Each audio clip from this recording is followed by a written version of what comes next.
Hi everyone, this is Marina and you're watching my monthly forecast video for Aries for January 2017.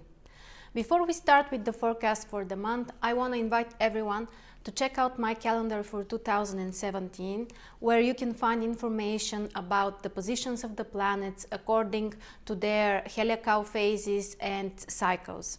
Also in this calendar you will find the transits which Lada has specially made for all of us, and the most important transits during actually the whole year. So now let's start with our forecast for the month. And first we have on the 3rd Venus entering Pisces, which for you will be in your 12th house. Venus is related with the joy and happiness that we can experience in our daily life. So the transit for you in Venus in your 12th house means that you may find more comfort while you're alone. You may feel better if you are just focusing on things which are not so visible for other people.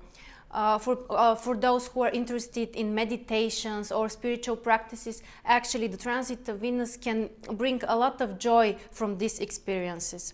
For other people, this may just be a time when you can enjoy just having a rest, just spending some time alone, also separating with some old emotions, making assessments of your love life, of your relationships, and so on. Then on the 8th we have Mercury turning direct, which is in Sagittarius in your 9th house. We have Mercury retrograde from the 18th, 19th of December until the 8th of January. And most of the time Mercury was retrograde in Capricorn, which for you was in your 10th house. But in the last few days Mercury has transited retrograde in your 9th house. So both of this area of your life can bring some kind of differences actually. For example, there might be certain situation regarding traveling, or it can be related with some kind of education that you may start, or communication with foreigners, traveling abroad, and so on. So around the stationary period of Mercury, which is around the 8th of January, you should be especially careful with all kind of documents, traveling issues, or education issues, because there might be certain delays, certain complications, misunderstanding. And after that the energy should start to be much more productive for you and much more positive.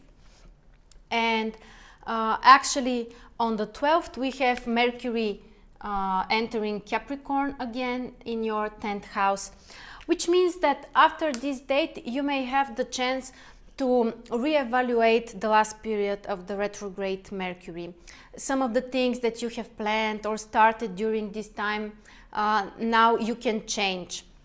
And this is especially related with your career, with your reputation, with your communication with authority figures. Because most of the time actually Mercury has been retrograde in your 10th house. So now there should be some kind of shift in this area of your life. After that, actually on the same day, on the 12th, we have a full moon which is on the 23rd degree in Cancer and Capricorn, and for you it falls in your 4th and 10th house. The full moons are periods when we can make some kind of assessments, we can realize certain things, we can separate with something which is unnecessary and no longer useful. And for you this full moon will activate the area of your communication with family and career. There might be certain conflict between these two areas of your life, like you may need to make a choice on what exactly to focus your attention, if it's going to be your family or career, and in some way the balance should be more challenging for you.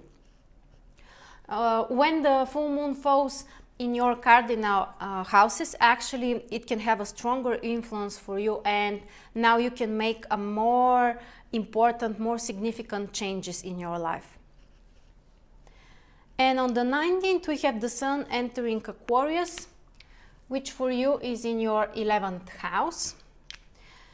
And actually this should be related with some kind of social activities. This would be the time when you can communicate more with other people, especially with friends or other people that you actually feel that have similar interests like you, or similar ideas and goals.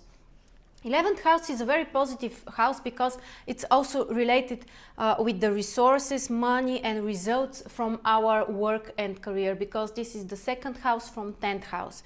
So if in the previous month you have started something new in your career, in some kind of new work project, now would be the time when you can take some financial decisions or decisions related with resources.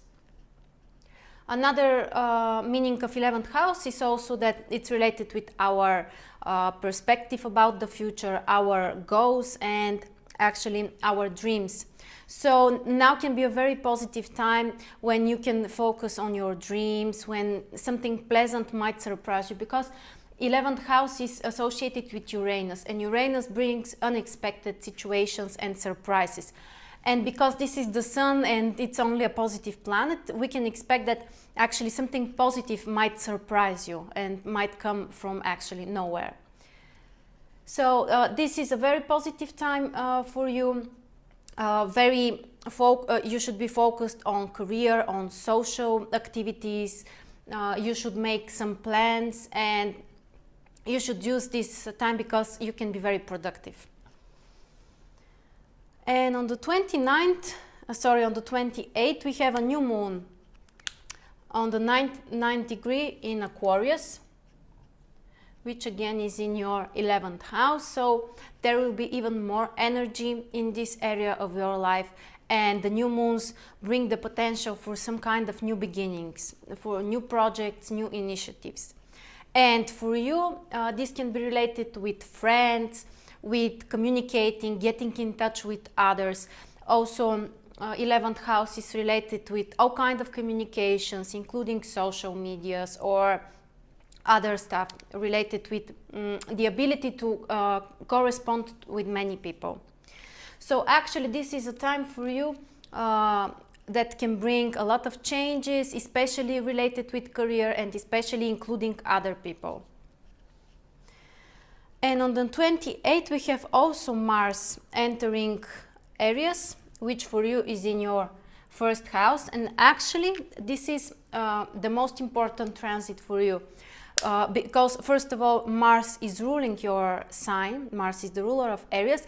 And right now, it's entering your own sign.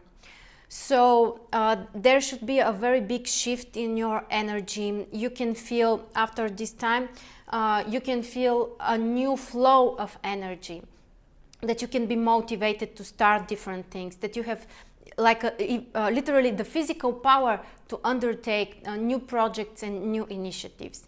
And if during the last period, around 2 months, while Mars was in your 12th house, it was more a time of a reassessment of your actions, more of a steady phase. Now the situation will change and you will feel very strong this transit. So I believe that these were the most important indications for you during January. And I want to wish everybody a very happy and successful 2017. Thank you very much for watching, and I hope to see you next month. Bye.